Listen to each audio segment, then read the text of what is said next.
ঢাকায় সফররত তুরস্কের পররাষ্ট্রমন্ত্রী হাকান ফিদানের সঙ্গে দ্বিপক্ষীয় বৈঠক করেছেন পররাষ্ট্রমন্ত্রী ডক্টর খলিলুর রহমান। সকালে রাজধানীর একটি অভিজাত হোটেলে অনুষ্ঠিত বৈঠকে বাণিজ্য, বিনিয়োগ, প্রতিরক্ষা, সহযোগিতা এবং রোহিঙ্গা সংকট সহ নানা বিষয়ে আলোচনা হয়। পরে যৌথ সংবাদ সম্মেলনে দুই দেশের সম্পর্ককে নতুন উচ্চতায় নিয়ে যাওয়ার প্রত্যয় ব্যক্ত করেন দুই পররাষ্ট্রমন্ত্রী। শাহরুল ইসলাম রকির প্রতিবেদন।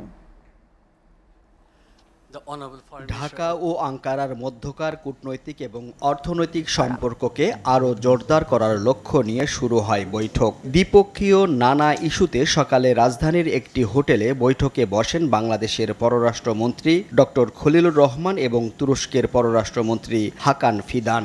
এই বৈঠকে গুরুত্ব পায় দুই দেশের বাণিজ্য ও বিনিয়োগ বৃদ্ধি, নিরাপত্তা সহযোগিতা, জ্বালানি, শিক্ষা ও স্বাস্থ্য খাতের উন্নয়ন, বিশেষ করে প্রতিরক্ষা খাতে অংশীদারিত্ব আরও সম্প্রসারণের বিষয়ে ফলপ্রসূ আলোচনা হয়। বৈঠক শেষে যৌথ সংবাদ সম্মেলনে অংশ নেন দুই দেশের পররাষ্ট্রমন্ত্রী। We offered our support towards Turkey to establish a dedicated special economic zone in Bangladesh.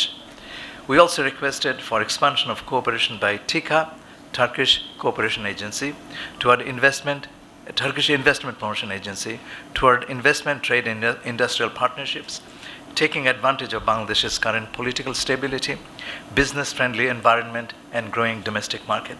তুরস্কের পররাষ্ট্রমন্ত্রী হিসেবে এটি হাকান ফিদানের প্রথম বাংলাদেশ সফর। সংবাদ সম্মেলনে তিনি ঢাকার সাথে কৌশলগত অংশীদারিত্ব আরও গভীর করার আশাবাদ ব্যক্ত করেন। sofrkaলে কক্সবাজারে রোহিঙ্গা ক্যাম্প পরিদর্শনের কথা রয়েছে তার। Bangladeş üyesi olduğu bölgesel ve uluslararası platformlarda geniş işbirliği ağına sahip müstesna bir ülke. Dhaka ও আঙ্কারার মধ্যকার এই উচ্চ পর্যায়ের বৈঠক ও সফর দুই দেশের কৌশলগত এবং অর্থনৈতিক সম্পর্ককে এক নতুন দিগন্তের সূচনা করবে এমনটাই প্রত্যাশা সংশ্লিষ্টদের।